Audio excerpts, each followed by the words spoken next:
This is Hidden Killers with Tony Bruschi.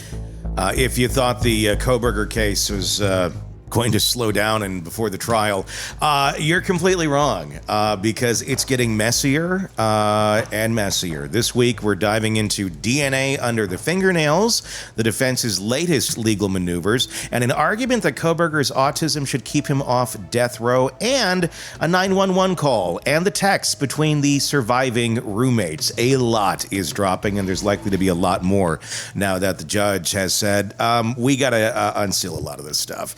If that sounds like a legal circus, it is. But the big question here is, does the defense have a real shot at tearing down the prosecution's case, or are they just throwing everything at the wall to see what sticks? Here to help us break it all down, Bob Motta, defense attorney, host of the podcast Defense Diaries. Bob, let's start with the fingernail DNA under Madison Mogen's nails contained a 3-person mixture. And terms are important here. Because the defense is trying to push out into the ether of the potential jury pool that it's not a match. True, but he's not excluded either. Right. And that's a huge difference. It's just like lying by omission when they're making that sort of statement. And I get it. It's their job. They don't want to paint him as being possibly one of the DNA profiles under that fingernail. But it could be. It's not a definite no, and that's the difference. It's in the middle ground. Where do you think this goes? Is this something that could help the defense, or is this something that's going to help the prosecution long term? Well, I mean, really what the defense is seeking at this point, if you read their motion in limine, is that they don't want the state during their case in chief to be able to throw that out there that it is inconclusive. Mm-hmm. Which means, because that's what it really came. They don't just want the facts put out there, basically. Right. Like it's inconclusive because any defense attorney will tell you that what that means to a juror is that it might be his. Mm-hmm. So because they're claiming, look, we had our independent lab, like we had them look at the same 13.1, that piece of evidence, which is the mm-hmm. the sample that they found under her nails, and they're like, our lab said that he's excluded. So we've got this situation, but we don't get to put our case on till second. It's that case of, you can't unring a bell because the state goes first. So if they go in and they put on their expert to say, well, it's inconclusive, so thereby he cannot be excluded. They're, and the defense is arguing there's a delineation between those two terms, and we don't want them to be able to say either. Because they're talking about it's like a 0.001 to 100. There's a range there, and they have to meet a certain threshold to be able to say certain things, mm-hmm. And I mean, it's a fair argument from the defense. Yeah. It is, because by the time they put their expert on and they've already had somebody on the stand saying it's inconclusive or he can't be excluded, the damage is done as far as the defense is concerned in terms of, look, all right, well,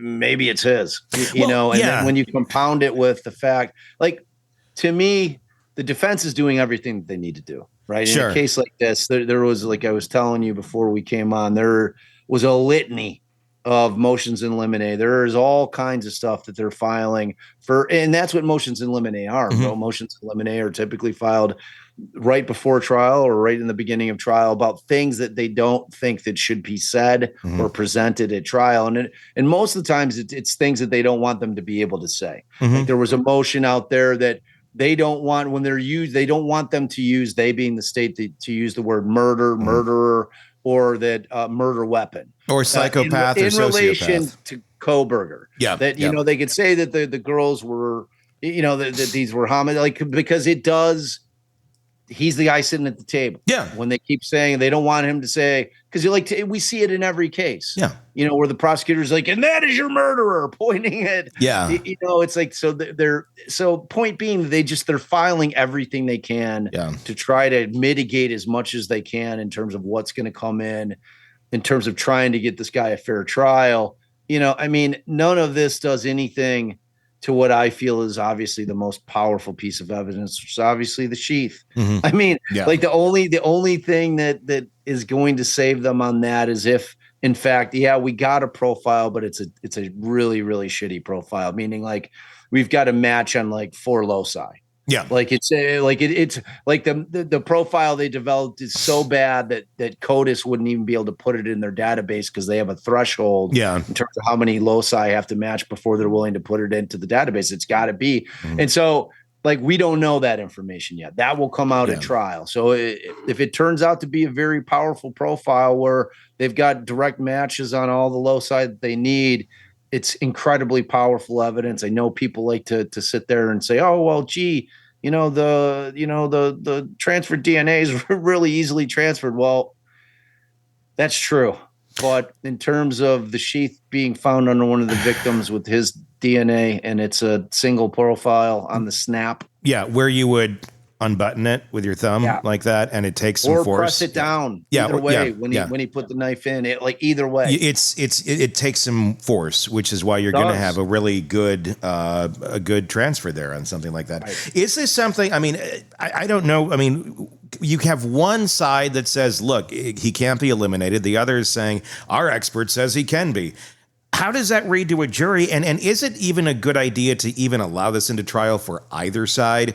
Because I feel like, I mean, from a prosecution standpoint, if you're going to do that, it starts to create doubt about DNA in general. I mean, granted, we're talking about two different areas. We're talking about the sheath and fingernails. But if you put it out there and you're presenting that, well, you have two experts here that have two totally different opinions, the jury's also going to look at the knife sheath and go, well, if that can be up in question, why could that not be up in question? And we know why, and we can understand that because we've been studying this and researching this forever. The jury hasn't.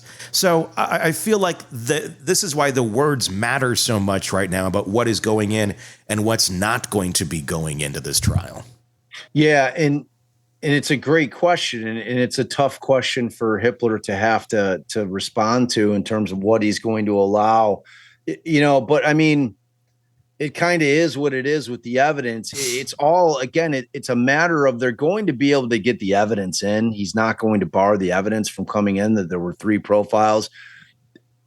It's the terminology that he's going to allow those experts to use while they're on the stand, which is what the decision is going to be. It's exactly what we were just talking about. Yeah.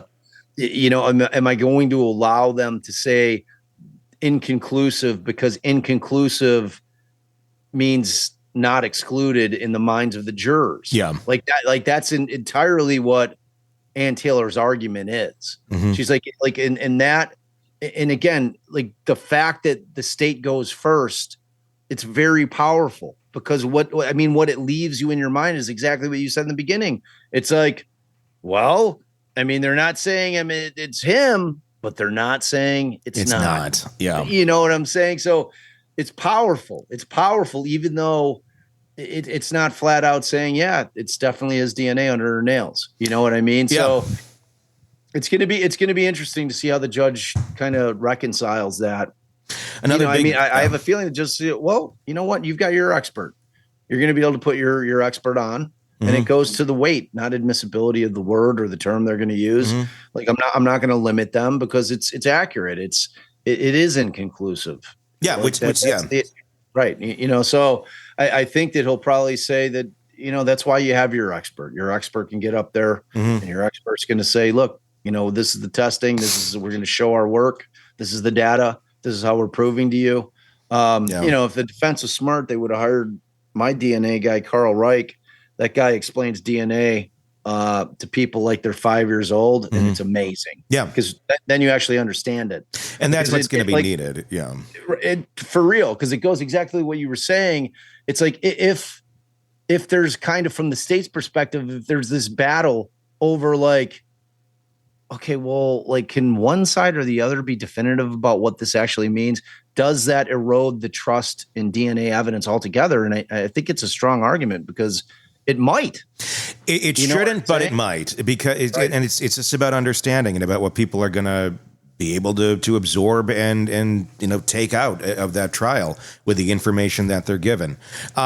The other part here that just came in as of our recording, as more and more is being unsealed, roommates' text messages and the 911 call. We don't have the audio of the 911 call. We have the text of the 911 call.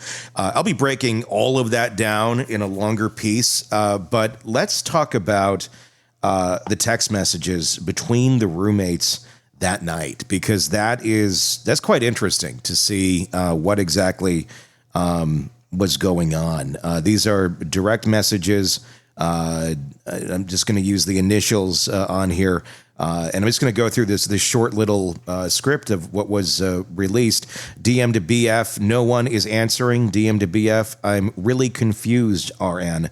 And I'm going to say the words, they're using a lot of initials for some of these things. Right. DM to Gonzalez, Kaylee, DM to Gonzalez, what's going on? And no response there. BF to DM. Yeah, dude, WTF. DM to BF to DM. And Xana was wearing all black. DM to BF, I'm freaking out, RN. DM to BF, it's not like ski, it's like ski mask almost. BF to DM, STFU, shut the fuck up. BF to DM, actually. So this is the two roommates that are going back and forth while they realize something is going on in the house and they're scared. DM to BF, like he had something over his head and a little ND mouth. DM to BF, I'm not kidding. I am so freaked out. DM or a BF to DM. So am I. DM to BF. My phone is going to die. Fuck. BF to DM. Come to my room. BF to DM. Run. BF to DM. Down here. That's a good chunk of what we've seen. We've seen a couple others where they're trying to communicate with the victims. They don't know that they're dead yet. Please answer. Are you up? Are you up? Those are to Gonzalez and Mogan. And there's some other text exchanges here as well that go on and on, but still no 911 call. And I know people get caught up on that one. And I'm just going to go with, and I'm not trying to insult them at all. I'm going to go with stupidity. I'm going to go with what everybody has at that age, young and dumb, because we've all been there. We've all been young and dumb. And this is a generation at that point in time where they think differently. 911 is a different thing to them than it was to us. And I think generationally, that's what needs to be taken into account here, is how they communicate and what is normal communication to them. At least that's my take. What's your take on this? Yeah, I mean, a couple of things. When I read it initially, and I found out about it, I was actually on a live with somebody else. I hadn't read them either. And he put them up on the screen and we're reading through them. And he was like, oh, man. He's like, he's like, Xana's in black. Like, what the fuck does that mean? I'm like, all right, well, obviously either one of two things happened. Either Dylan had called Bethany prior to, like right before that text stream started with the first thing that you read, or there's more text messages that preceded. Because clearly at some point, Dylan told Bethany either via a quick phone call or a text, like, oh my God, I just saw a fucking dude all in black walk by the room. And then, so I think Bethany is trying to like work it through in her mind. Like, all right, well, maybe this isn't a fucking nefarious, crazy fucking thing. Cause no one's like going to like somebody just snuck in and murdered all of our roommates. Like that's not where their brains are at.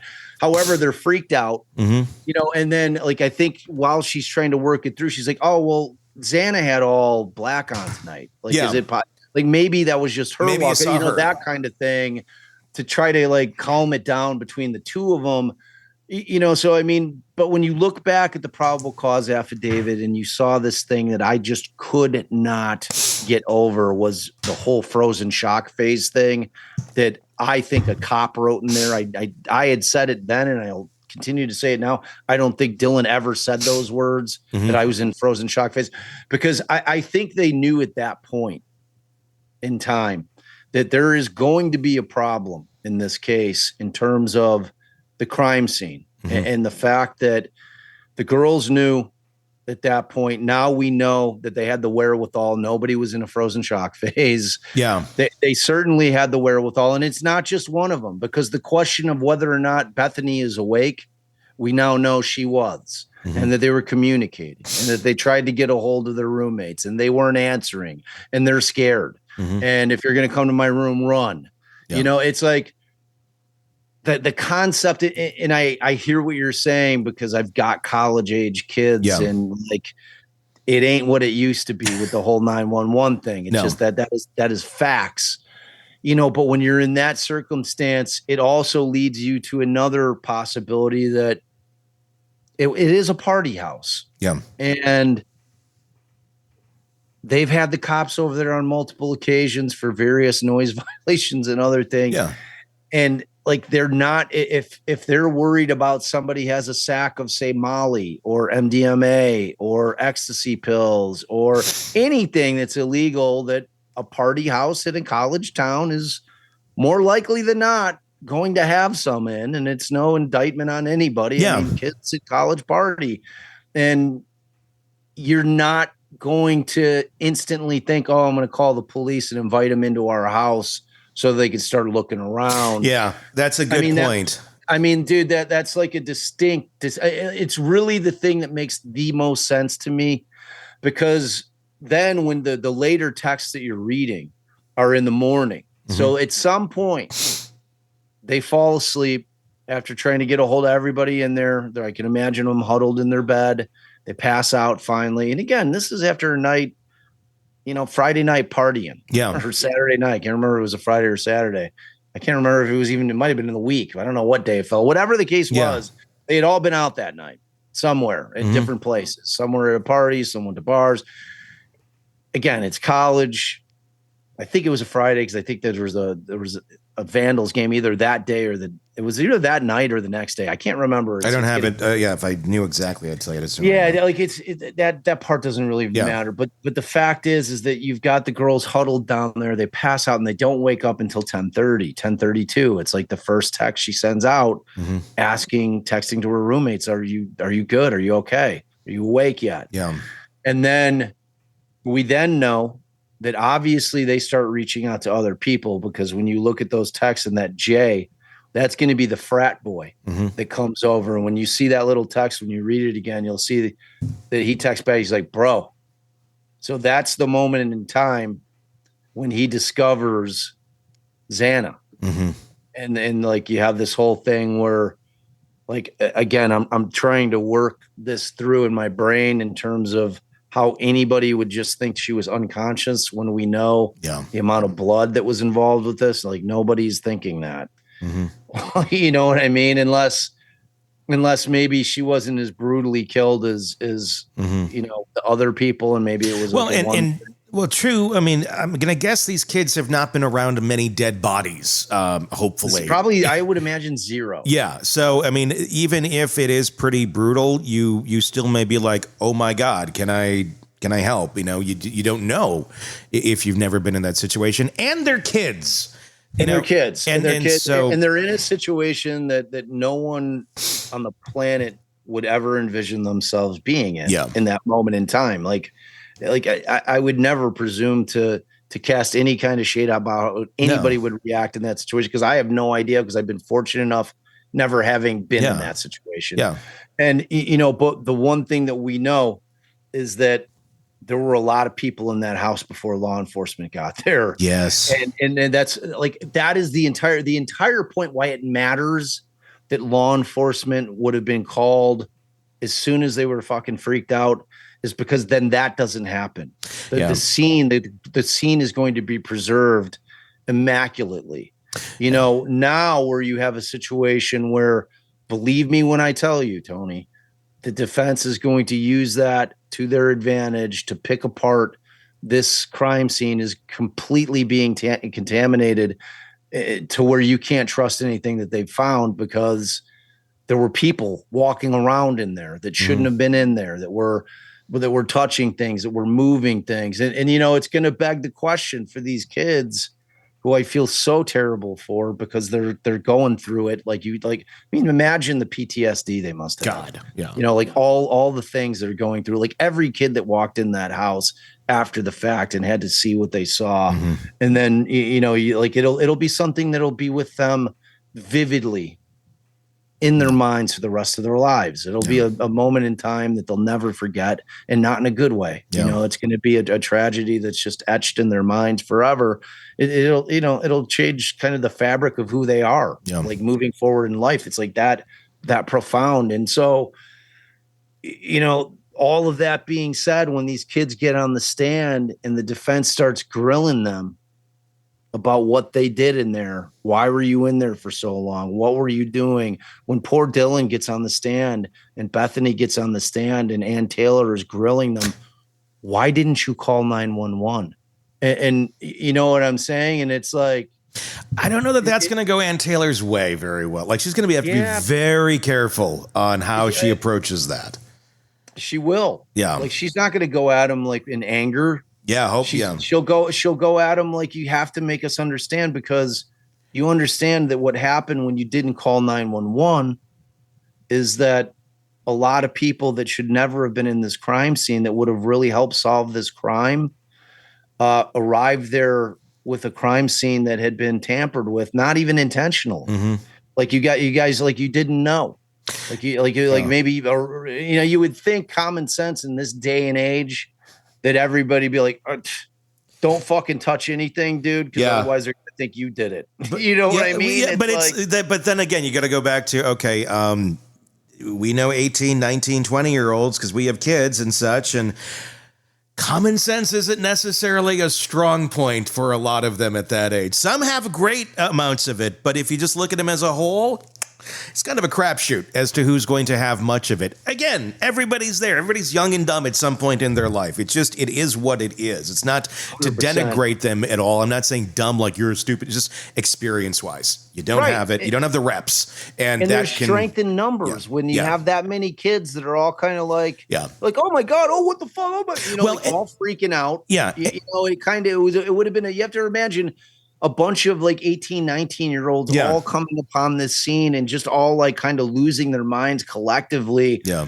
Like, and if there's not that one person in there that's corralling everybody and saying, all right, we need to calm the fuck down and we need to get the fuck out of here right now. Yeah. And we got to call 911. Like, if that one person's not in the house with them, then you know what I mean? Which I can't imagine. Yeah, I mean, I think our generation would have, like, 911 would have been our first thing. This is kind of how we were brought up, and that's what it was. But the way that they communicate today, the way that everybody it's such a social, it's such a tight-knit group, the way that this is handled, I'm not surprised that it went this way. And I'm not saying anything bad about it. I'm just not surprised that it went this way. And you make a great point, and it's a college house too. And that's I loved your other point of, you're not exactly at that age trying to invite the police over for any reason whatsoever. Zero chance. Not at all. So if you don't, and I'm sure they're not thinking their roommates are murdered in the room upstairs.